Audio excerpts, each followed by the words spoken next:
On Monday, I spoke about the preamble to what I promised I would talk about today. I hope you listened to that show because what I have to say next directly follows on in a logical pattern from the preparation I described, which has been experienced over the last 40 years. Very soon, millions of Americans will be calling for the government to do something. Specifically, they'll be calling for a clean slate to wipe out their debts and reset the financial system. The crowds will cheer and march like never before. The violence will escalate. The politicians will promise this reset of the financial system as a way to a new and better prosperity. While it might sound like good news to those who got in over their heads, what will really happen is a national nightmare. You see, this idea of erasing debts to reset the financial system is not new. In fact, in the Bible, it's referred to as a jubilee. If you're unfamiliar with the term, it comes from the Old Testament, the book of Leviticus chapter 25. A jubilee in the Jewish tradition was said to occur roughly every 50 years. It was a time for total forgiveness of debt, the freeing of slaves, and the returning of lands. Pope Boniface VIII proclaimed the first Christian Jubilee in 1300. Since then, it's been used dozens of times when anger among a population hits extreme levels, typically because of an explosive divide between the wealthy and the working class. Very soon, millions will be calling for a new debt jubilee in America. Many are already doing so. People such as Carmen Reinhardt of Harvard University and Stephen Roach of Yale have advocated for a debt jubilee in one form or another. So have financial pundits Barry Ritholtz and Chris Whalen. In Congress, more than half a dozen Jubilee-style laws have been proposed by those such as Representative Kathy Castor and Senator Bill Nelson from Florida. Many of the most powerful left-wing economic experts are calling for a debt jubilee by name. London School economics professor David Graeber said, quote-unquote, "We are long overdue for sudden. It would relieve some kind of biblical-style jubilee. It would relieve so much genuine human suffering." End of quote. The national affairs correspondent for The Nation says we should, quote-unquote, think Jubilee American style because it combines a sense of social justice with old-fashioned common sense. Paul Kodrowski, a senior fellow at the Kaufman Foundation, which is a liberal think tank, says, quote-unquote, "We need a fresh start and we need it now. We need a jubilee." A jubilee would wipe the state clean for millions of the most indebted Americans and reset the financial system. It's inevitable, and mark my words, this trend will accelerate. The idea of a debt jubilee will become the leading political issue in the months to come. Today, for millions of Americans, there's no more powerful political promise than a debt jubilee. Politicians will soon be promising it all.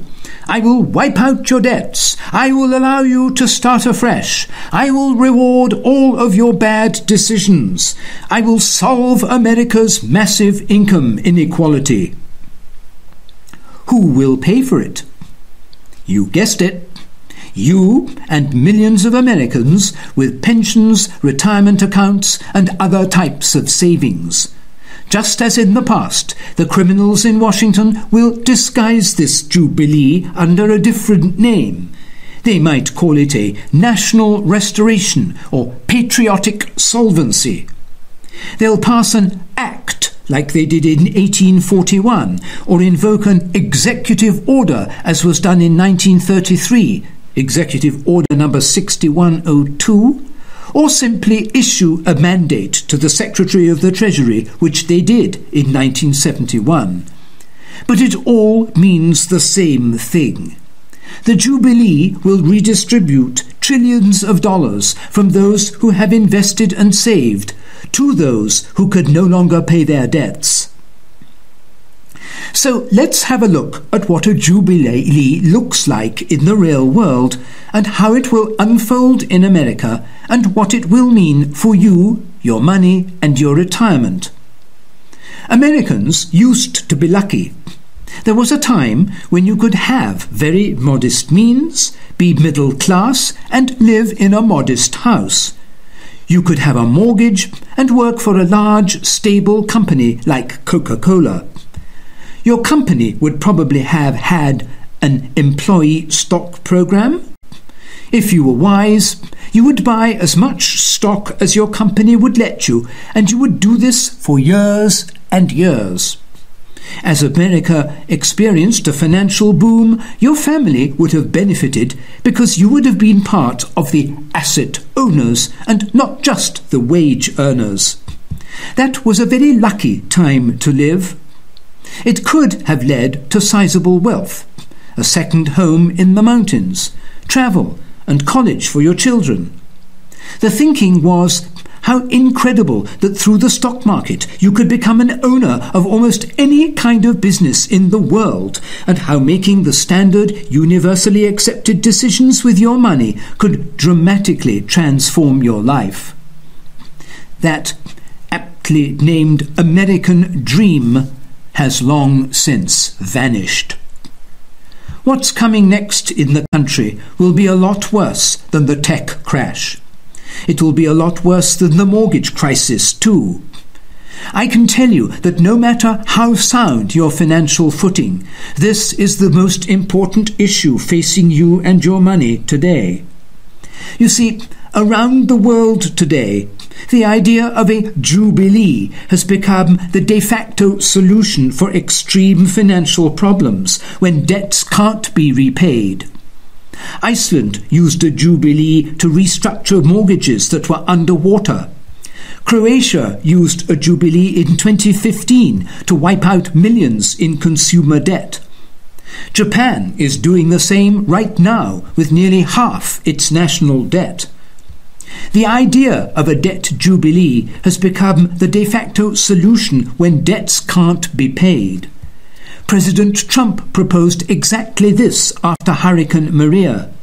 He suggested a debt jubilee for all of Puerto Rico's bond debt. After studying hundreds of years of financial history, I believe America's upcoming Jubilee will strongly resemble the one that took place in America way back in 1841.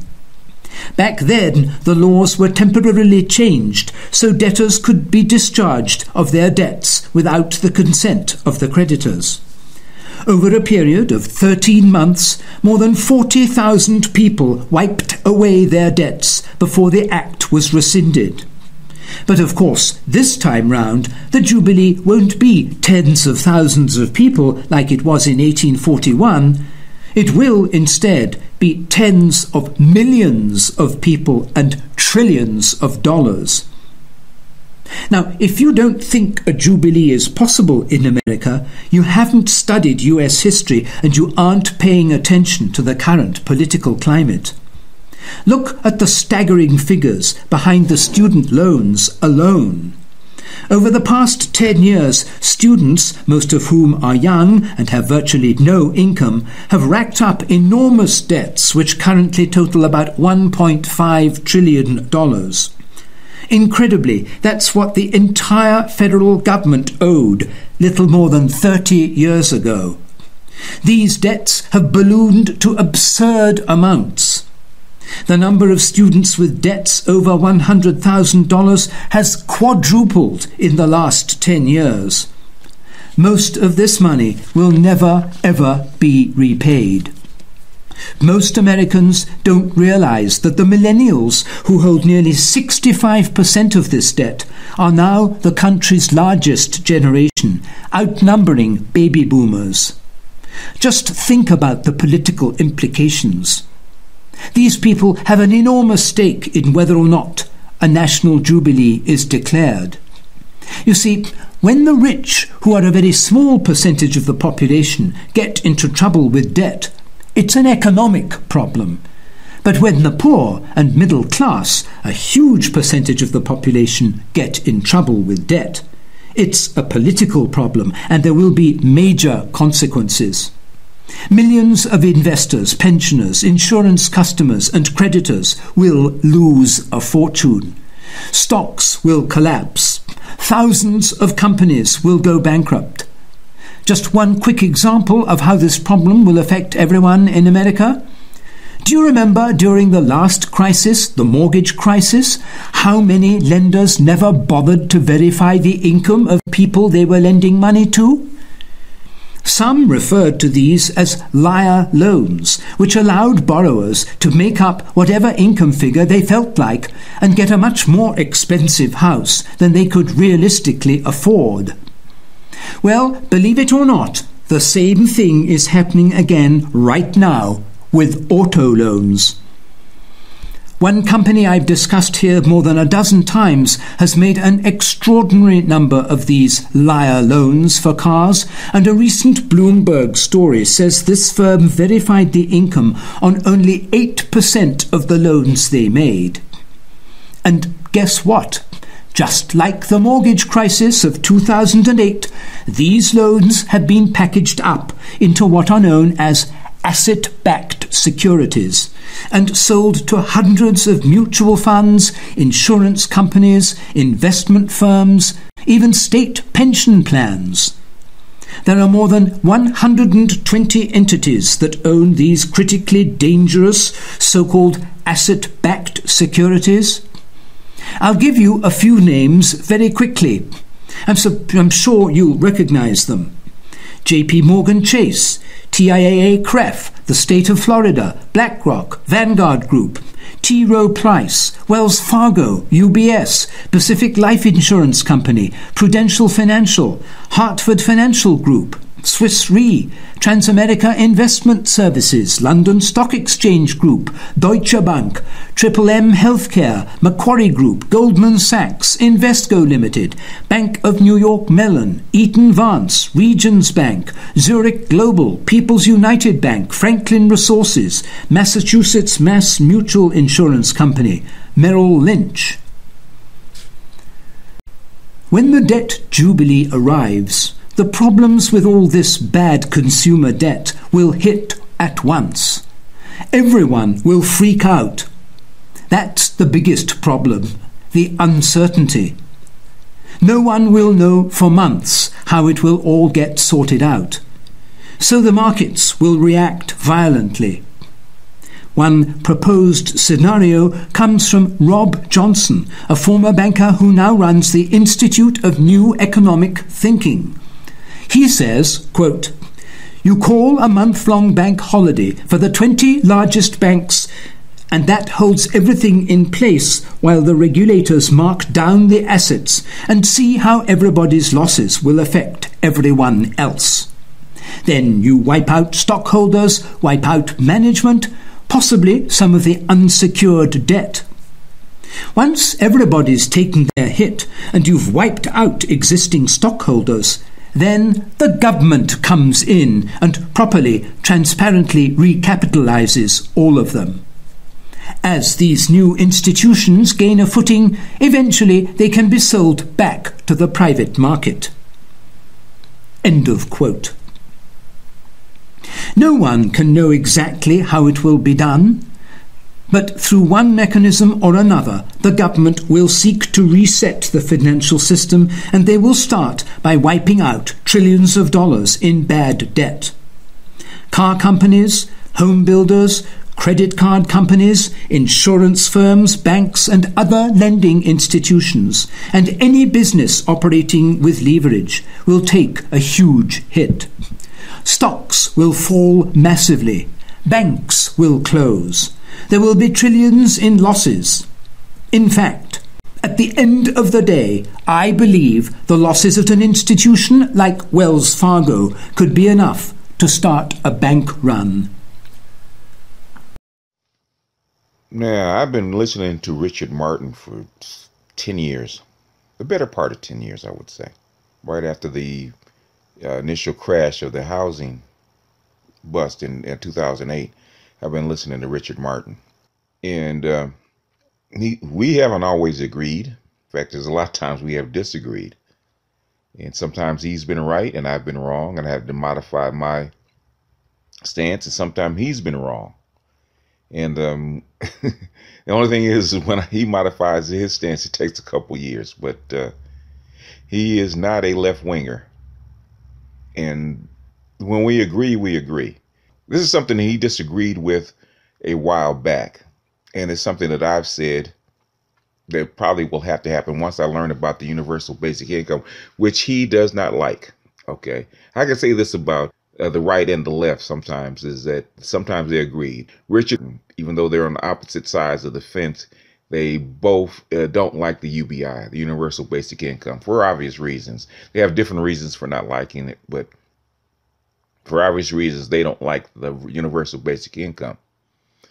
And for obvious reasons, neither do I. Okay, because the universal basic income will probably hurt me in particular as I move toward retirement. But that being said, me looking at it and looking at who's backing the universal basic income and why potentially they were backing the universal basic income is now becoming very apparent. Just as Richard Martin says, there is a push toward a debt jubilee, which is something that the Pope called for back in 1999. The year 2000 should have been a debt jubilee. And here we are in damn near 2020.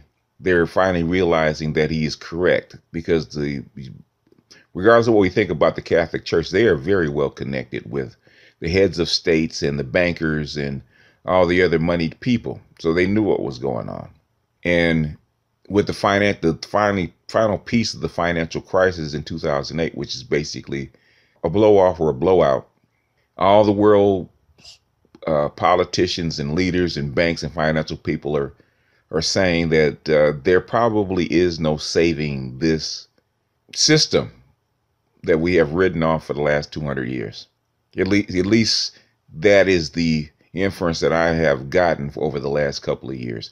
And Richard Martin actually coming forth and actually bringing it to everybody's awareness that a debt jubilee could be in the works. And I say could be. And he says probably very soon. And I say probably by 2025, out of necessity.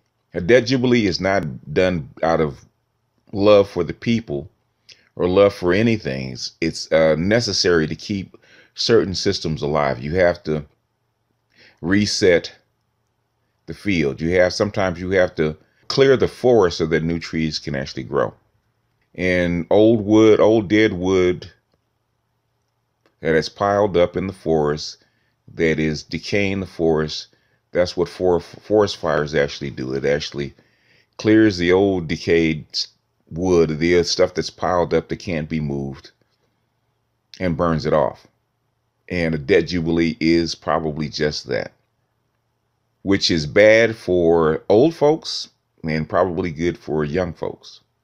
And as he said, it will probably be the millennials or the younger groups that have this crushing debt, or because of national crushing debt, they don't have access to the finance or the open landscape that other generations have had.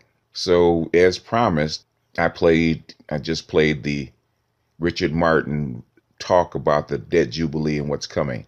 And I do believe it's coming in the version of the UBI, because if you do it without instituting some kind of safety net for people, you're going to have a lot of dislocation, and the system may not be able to reboot it back to life. So this is for my ride or dies in my other private Google Hangout that they wanted to talk about the debt jubilee. This is my belief. This is why I believe the UBI will be the de facto debt jubilee, and the cryptocurrencies will be the new de facto banking and monetary system. It's just a line of logic. It's not something that I have seen in stone, but as people are lining up around and coalescing around certain ideas, this seems to be the only direction that they can take. And if you add up just for the United States, the pension funds that are probably bankrupt that can't be paid, and the other pension stuff that's probably bankrupt can't be paid, that are sucking out vital taxes and state interest to actually maintain the infrastructure or maintain the infrastructure for the populace. One, it can't be sustained, and two, it will kill the system. So it will not be sustained and actually make things worse. So as far as how it's going to shake out, human beings are very unpredictable. It could be sooner than later or later than sooner. 2025 is my drop dead date when I think things are going to happen. I could be wrong. Normally when I make a prediction about a date, it actually happens sooner than I expect. So it may be closer to 2021 or 2022, but everything that the breadcrumbs are actually pointing out, it looks like 2025. But that's the information that I have. There's other articles around talk about the debt jubilee that people are actually starting to push for it. You probably will be hearing more about it in 2018, in my estimation. So you can keep your eyes open and keep your ears open, and you can weigh in and see what you think. Keep an open mind, or don't keep an open mind, because at the end of the day, we have very little say in how this all goes down, even me. So with that, I'm going to jump off of here. This is BGS out, and I will see you guys on the next one.